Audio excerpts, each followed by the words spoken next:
Hello दोस्तों, जैसे कि हम लोग पिछली क्लास में नीति निर्देशक तत्वों के बारे में पढ़े थे, अनुच्छेद 36 से लेकर के 51 तक भाग 4 में, और पूरे संविधान संशोधनों के माध्यम से भी नीति निर्देशक तत्वों में क्या क्या परिवर्तन किए गए हैं वो सारी चीजें बहुत अच्छे तरीके से पढ़े थे। अब हम लोगों की आज की क्लास है कुछ अन्य जानकारियां जो नीति निर्देशक तत्वों के बारे में हमें पता होनी चाहिए और एग्जाम के दृष्टिकोण से भी पता होना चाहिए, क्योंकि एग्जाम में यहाँ से क्वेश्चन पूछता ही पूछता है। अब हम लोग अपने सेशन को आगे बढ़ाते हैं। जैसे हम लोग पढ़े कि हमारे संविधान संशोधनों के माध्यम से नीति निर्देशक तत्वों में 4 संविधान संशोधन के माध्यम से चीजें जोड़ी गई थी। 42वां संविधान संशोधन, 44वां संविधान संशोधन, 86वां संविधान संशोधन और 97वां संविधान संशोधन। मतलब 42वें में 4 चीजें जोड़ी गई हैं और इन तीनों चीजों में एक एक चीजें जोड़ी गई हैं। ठीक है, ये ध्यान देना है। 42वें संविधान संशोधन में दोस्तों 39F जोड़ा गया, स्मॉल f, और 39 कैपिटल ए जोड़ा गया, और 39 में 4 जोड़ देंगे तो 43A जोड़ा गया, और 43 में 5 जोड़ देंगे तो 48A जोड़ा गया। मतलब 4 जोड़ देंगे और 5 जोड़ देंगे, तो यहाँ पर रीजनिंग टाइप की भी लग जाती है कि नहीं। तो 42वां संविधान संशोधन इस अनुसार याद करना बहुत आसान हो गया। 39F, 39 कैपिटल ए, 43A और 48A। उसके 44वें संविधान संशोधन के माध्यम से बहुत आसान है, अनुच्छेद 38 2 जोड़ा गया। उसके बाद आ जाता है 86वां संविधान संशोधन, जिसमें अनुच्छेद 45 में परिवर्तन किया जाता है। और परिवर्तन क्या किया जाता है? 6 वर्ष तक के बच्चों की पोषण और शिक्षा। दोस्तों क्वेश्चन पूछा जा सकता है यहाँ से कि अनुच्छेद 45 में 6 से 14 वर्ष तक के बच्चों के पोषण और शिक्षण की व्यवस्था की गई। गलत हो जाएगा, 6 वर्ष तक के बच्चों के लिए है। मूल अधिकार में 6 से 14 वर्ष तक के बच्चों की शिक्षण व्यवस्था, ये ध्यान दीजिएगा, यहां से एग्जामिनर हेरफेर कर सकता है। और 97वें संविधान संशोधन के माध्यम से अनुच्छेद 43 भी जोड़ा गया, जिसमें सहकारी समितियों की स्थापना की बात की गई थी। और नीति निर्देशक तत्वों के पढ़ते समय हमने बताया था कि विचारधाराओं के आधार पर, जैसे समाजवादी विचारधारा, गांधीवादी विचारधारा, उदारवादी विचारधारा। तो इसमें जैसे समाजवादी विचारधारा में 39B, बी मतलब भौतिक संसाधन, बी से भौतिक पढ़े थे, भौतिक संसाधनों का न्यायपूर्ण वितरण पढ़े थे। ठीक, तो भौतिक संसाधनों का न्यायपूर्ण वितरण। और सी आ जाता है, सी शक्ति, सी शक्तियों का, आर्थिक शक्तियों का विकेंद्रीकरण, आर्थिक शक्तियों का केंद्रीकरण नहीं, विकेंद्रीकरण। और अनुच्छेद 43A आ जाता है, मतलब उद्योगों में, उद्योगों के प्रबंधन में मजदूरों की भागीदारी आ जाती है दोस्तों। ठीक है, ये चीज हम लोगों को ध्यान देना है। गांधीवादी विचारधारा पर आधारित क्या क्या आ जाता है?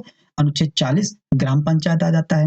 अनुच्छेद 46 SC ST व अन्य दुर्बल वर्गों के लिए शैक्षणिक और सामाजिक नहीं, शैक्षणिक और आर्थिक हितों की बात, शैक्षणिक और सामाजिक मूल अधिकार में अनुच्छेद 15 में है, ध्यान दीजिएगा। ठीक है, अनुच्छेद 47 में पोषाहार, जीवन स्तर को उच्च करना, मादक पदार्थों, मादक द्रव्यों का निषेध दिया गया है। 48 में दुधारू पशुओं की हत्या पर रोक है, पर्यावरण की संरक्षण की बात की गई, कृषि और पशुपालन की विकास की बात की गई है। और 43 में कुटीर उद्योगों की बात की गई है। ठीक है, ये ध्यान देना है। अब उसके बाद उदारवादी विचारधारा पर, उदारवादी में दोस्तों अनुच्छेद 49 आ जाता है, राष्ट्रीय महत्व के स्मारकों के संरक्षण की बात आ जाती है। 50 में 50 में शक्तियों का वितरण है कि नहीं, मॉन्टेस्क्यू ने बताया था कार्यपालिका, न्यायपालिका, विधायिका में शक्तियों का वितरण होना चाहिए। और भारत में कार्यपालिका और न्यायपालिका के संबंध में शक्तियों का वितरण अनुच्छेद 50 में है।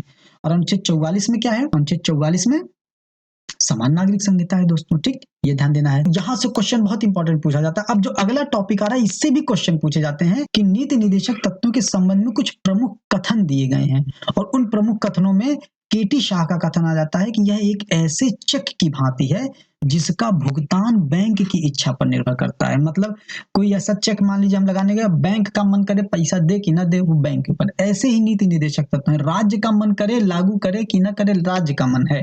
ये एक ऐसे चेक की भांति है जिसका भुगतान बैंक की इच्छा पर निर्भर करता है। ठीक है, ये किसने कहा? केटी शाह ने कहा है। ठीक है, और इसका कारण क्या होता है दोस्तों? अप्रवर्तनीयता होती है। और अप्रवर्तनीयता अनुच्छेद 37 में हम लोग पढ़ चुके थे, वाद दायर नहीं किया जा सकता है। ठीक है, और डॉक्टर अंबेडकर, बहुत इंपॉर्टेंट कथन आ जाता है इनका, आर्थिक लोकतंत्र की स्थापना का प्रावधान करते हैं ये नीति निर्देशक तत्व। ये क्या कहते हैं कि जो मूल अधिकार है वो सामाजिक और राजनीतिक सशक्तिकरण की बात करता है, और नीति निर्देशक तत्व आर्थिक सशक्तिकरण की बात करता है। ठीक है, आर्थिक लोकतंत्र की स्थापना की बात करता है।